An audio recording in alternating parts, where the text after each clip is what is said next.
பார்த்துருக்கேனே. அப்படி நம்ம ஏற்கனவே வந்தப்போ அவ்வளோ தூரம் போனவன் திரும்பி வந்தாப்பா. இந்த கம்பவுண்ட் இருக்கா அது வரணும் போனவன் திரும்பி அம்மா குடிக்க தண்ணி விடுமான்னு கேட்டாப்பா. தண்ணி என் பிள்ளை தவிச்சு பார்த்து காசு கூட போயிட்டு என் பிள்ளை பட்டை காட்டு ராகன்னு பாகன்னு முழிச்சு சம்பாத்தி சம்பாத்தி வாங்கன்னு வச்சு போட்டு பூரா போயிட்டு பூஜை நடத்தி செய்வினையை அகற்ற வேண்டும் என கூறி அச்சுறுத்தி கட்டிட தொழிலாளி வீட்டில் 10 சவரன் நகையை திருடிச் சென்ற போலி சாமியாரை போலீசார் தேடி வருகின்றனர். திருவாரூர் மாவட்டம் நீடாமங்கலம் அருகே உள்ள முல்லைவாசல் கிராமத்தில் வசித்து வருபவர் பிரபு. கட்டிட தொழிலாளியான இவரது வீட்டுக்கு கடந்த 2 தினங்களுக்கு முன் ஆட்டோவில் வந்த 85 வயது மதிக்கத்தக்க முதியவர் தான் கொரடாச்சேரி பகுதியைச் சேர்ந்தவர் எனவும் தனக்கு 2 வீடுகள் கட்டித்தர வேண்டும் என கூறி தன்னை அறிமுகம் செய்துள்ளார். பின்னர் அக்குடும்பத்தில் உள்ளவர்களிடம் சகஜமாக பேசி ஒரு சில நாட்களில் நெருக்கத்தை ஏற்படுத்தி கொண்டுள்ளார் அந்த முதியவர். பின்னர் பிரபுவின் தாய் லட்சுமியிடமும் பிரபு மனைவி ராஜலட்சுமியிடமும் தான் ஒரு சாமியார் எனவும் பிரபுவின் உயிருக்கு ஆபத்து உள்ளதாகவும் குடும்பத்திற்கு வேண்டாதவர்கள் செய்வினை செய்திருப்பதாகவும் கூறியுள்ளார். உனது கழுத்தில் தாலி நிலைக்க வேண்டுமென்றால் உடனடியாக பூஜைக்கு ஏற்பாடு செய்ய வேண்டும் என்றும் தான் செய்வினையை எடுத்து உன் கணவர் உயிரை காப்பாற்றி உன் தாலி பாக்கியத்தை நிலைத்திட செய்கிறேன் என ராஜலட்சுமியிடம் அந்த சாமியார் கூறி அச்சுறுத்தியுள்ளார். அதன் பின்னர் வெளியூரில் வேலை செய்து வந்த பிரபுவை ஊருக்கு வர வைத்துள்ளனர். அந்த சாமியார் மூவரையும் வீட்டில் அமர வைத்து பூஜை செய்துள்ளார்.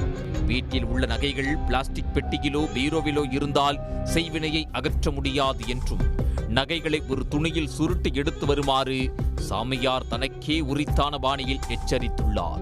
செய்வினை அகற்றும் பூஜை தொடங்கிய நேரம் ஆக ஆக சாமியார் நகைகளை திருடும் வேலையை தொடங்கியுள்ளார்.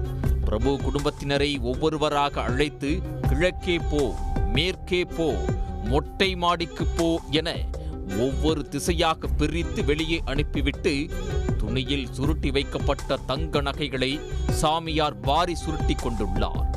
தான் ஏற்கனவே கையில் வைத்திருந்த சிறிய கருங்கல் ஜல்லிகளை துணியில் சுருட்டி சந்தேகம் ஏற்படாத வகையில் கொடுத்து பெட்டியில் வைத்துவிட்டு திரும்பி பார்க்காமல் வருமாறு கூறியுள்ளார். சாமியாரின் பேச்சை நம்பி பிரபு குடும்பத்தினர் சாமியார் முன்பு பவ்யமாக கைகட்டி நிற்க அவர்களிடம் பூஜை நல்ல விதமாக முடிந்துவிட்டது, கவலைப்பட தேவையில்லை என்றும் கணவர் உயிருக்கு ஆபத்தாக இருந்த செய்வினையை எடுத்துவிட்டதாகவும் கூறி கட்டிட தொழிலாளியின் குடும்பத்தினர் அனைவருக்கும் சாமியார் விபூதி அடித்து ஆசி வழங்கியுள்ளார். பூஜை பொருட்களை மாலையில் வந்து தான் அகற்றுவதாகவும் ஹோட்டலில் சாப்பிட்டு விட்டு வருவதாக கூறி அருகில் உள்ள நீடாமங்கலம் பேருந்து நிலையத்தில் விட்டுவிடுமாறு கூறியுள்ளார். இதனையடுத்து சாமியாரை அக்குடும்பத்தினர் பத்திரமாக நீடாமங்கலம் பேருந்து நிலையத்தில் விட்டுள்ளனர். வந்தது போலி சாமியார் என அறியாத பிரபு குடும்பத்தினர் நிம்மதி பெருமூச்சு விட்டவாறு பிரபு உயிருக்கு இருந்த ஆபத்தை சாமியார் போக்கிவிட்டார் என நம்பியுள்ளனர். பூஜை பொருட்களை அகற்ற மாலையில் வருவதாக சொல்லிச் சென்றவர் வராததால் ஹோட்டலில் சென்று விசாரித்த போது அவர் போலி சாமியார் என ஓட்டல் உரிமையாளர் கூறியுள்ளார். இதையடுத்து வீட்டுக்கு சென்று பெட்டியில் இருந்த நகை துணியை பிரித்து பார்த்தபோது அதில் ஜல்லிக்கற்கள் இருந்ததைக் கண்டு அதிர்ச்சியடைந்துள்ளனர்.